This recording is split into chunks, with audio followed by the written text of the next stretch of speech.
Today News. Hyderabad City Police launches zonal cyber cells across 7 zones to combat rising cybercrime. The Cybercrime Police Station, CCPS, established in 2010 with 40 personnel, has expanded to 147 personnel in 2023. The initiative aims to provide swift, localized, and effective solutions. With enhanced strength, the police department is better equipped to tackle cybercrime. The move is expected to bring relief to citizens and enhance cybersecurity in the city. The Hyderabad City Police is taking proactive steps to address the growing threat of cybercrime and protect its citizens. Effective measures are now in place. This news is covered by T96 News. For more news updates, like, share and follow to T96 News. आविष्कार हुआ है। इसका मुख्य उद्देश्य ये है कि जो एक पुलिस स्टेशन है पूरे कमिश्नरेट के लिए, इतने बड़े शहर के लिए, central cyber crime police station, उसमें केवल 125 तक स्टाफ है, 10 इंस्पेक्टर, एक एसीपी, एक डीसीपी और हजारों में संख्या में कंप्लेंट्स ये पुलिस स्टेशन में आ रही हैं। तो सर, कंप्लेंट्स को लेकर एफआईआर दर्ज करना नामुमकिन है।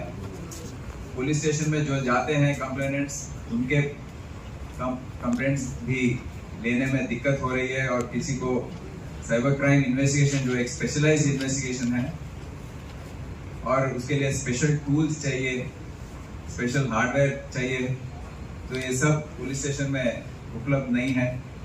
इसीलिए आज जोनल, हमारे 7 जोनल ऑफिसेस हैं, 7 डीसीपी हैं, तो जोनल लेवल पर ZCCs को स्टार्ट किया गया है। ये ZCCs के द्वारा, इसके जरिए जो पब्लिक में साइबर क्राइम का कंप्लेंट होता है, जो पब्लिक को देना होता है 25,000 के नीचे या जो भी कंप्लेंट उनके पास है, वो दर्ज करने के लिए अगर पुलिस स्टेशन जाएंगे तो अब से उनको ठुकरा के वापस भेजा नहीं जाएगा। पुलिस पिटीशन रिसीव करके उसको इन्वेस्टिगेट किया जाएगा। 25,000 से नीचे लोकल पुलिस स्टेशन के लेवल पर प्राइमरी इन्वेस्टिगेशन होगी।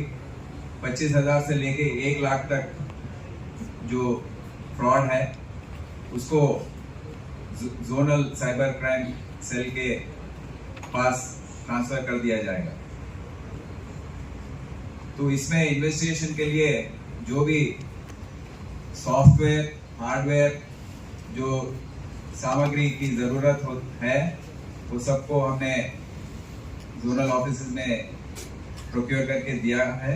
और जो स्टाफ जरूरी है, एक जोन में एक डिटेक्टिव इंस्पेक्टर इंचार्ज रहेगा और एक एसआई, 5 कांस्टेबल और 2 होमगार्ड्स का फोर्स ये ZCC में दिया गया है। तो वो ये ZCC पूरा इन्वेस्टिगेशन टेकअप करके, क्योंकि उनके पास ट्रेनिंग है, ये इसका इन्वेस्टिगेशन जो जिस तरीके से करना है, फिर चार्जशीट वहीं पर पुलिस स्टेशन में डाला जाएगा कोर्ट में, और जो अरेस्ट और रिमांड का कार्यक्रम है वो भी पुलिस स्टेशन के जरिए ही होगा। तो 1 लाख के ऊपर जो केसेस हैं, फ्रॉड्स हैं, वो सब central cyber crime police station को ट्रांसफर कर दिया जाएगा और वहां पर ये इन्वेस्टिगेशन जो अब जिस तरीके से हो रहा है उस तरीके से उसको कंटिन्यू किया जाएगा। सोशल मीडिया के केसेस बहुत आ रहे हैं आजकल, तो जब अननोन अक्यूज है तो वो सीधा साइबर क्राइम पुलिस स्टेशन में उसका केस रजिस्टर होगा। अगर नोन अक्यूज है तो ZCC के जरिए ये इसका इन्वेस्टिगेशन टेकअप किया जाएगा और अक्यूज को आइडेंटिफाई करके उसको अरेस्ट करना, रिमांड करना, ये सब जोनल लेवल पे और पुलिस स्टेशन लेवल पे होगा।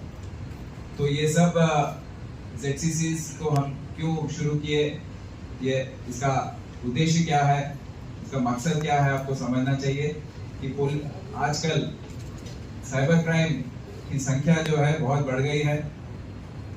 पिछले 10 साल में 350 से लेके अभी 10 टाइम्स ज्यादा हो गया है साइबर क्राइम।